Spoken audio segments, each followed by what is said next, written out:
আসসালামু আলাইকুম এভরিওয়ান, কেমন আছেন? আশা করি সবাই ভালো আছেন। আপনাদের সাথে শেয়ার করব রেস্টুরেন্ট স্টাইলের ফ্রান্স ফ্রাই রেসিপি। এই রেসিপিটি বানাতে আমি মিডিয়াম সাইজের 3টি আলু নিয়েছি। এরপর আলুগুলোর খোসা ছাড়িয়ে নিয়েছি। তারপর আলুগুলো আমি একটি ছুরির সাহায্যে পিস পিস করে কেটে তারপরে আলুগুলো লম্বা লম্বা করে কেটে নেব।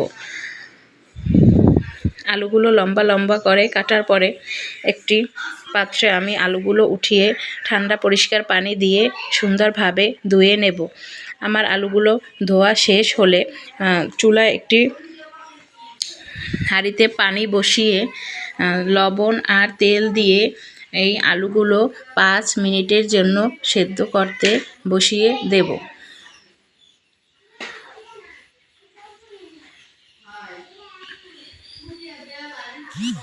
আলুগুলো একটু নেড়ে চেড়ে দেব আর দেখব সেদ্ধ হয়েছে কিনা।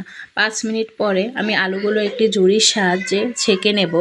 আলুগুলো ছেঁকা হলে ঠান্ডা পানি দিয়ে ধুয়ে একটি বাটিতে রেখে মুছে শুকনো টিস্যু দিয়ে কর্নফ্লাওয়ার, মরিচের গুঁড়ো, লবণ দিয়ে সুন্দরভাবে মাখিয়ে নেব। মাখা হয়ে গেলে চুলায় আমি একটি প্যান বসিয়ে তেল দিয়ে দেব গরম হওয়ার জন্য।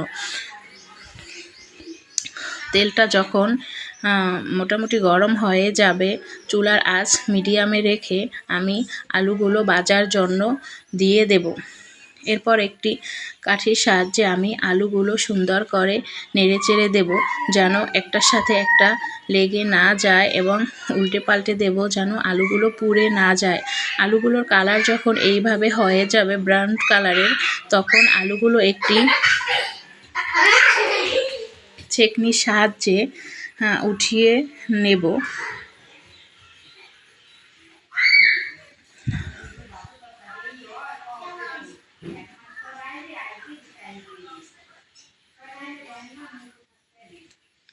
আলুগুলো ভাজা শেষ। দেখেন আলুগুলো দেখতে কত সুন্দর হয়েছে, কালারটা কত সুন্দর হয়েছে।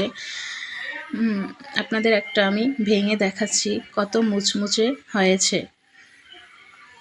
আমার এই ভিডিওটি যদি আপনাদের ভালো লাগে তাহলে আমার চ্যানেলটিতে সাবস্ক্রাইব করে দিবেন।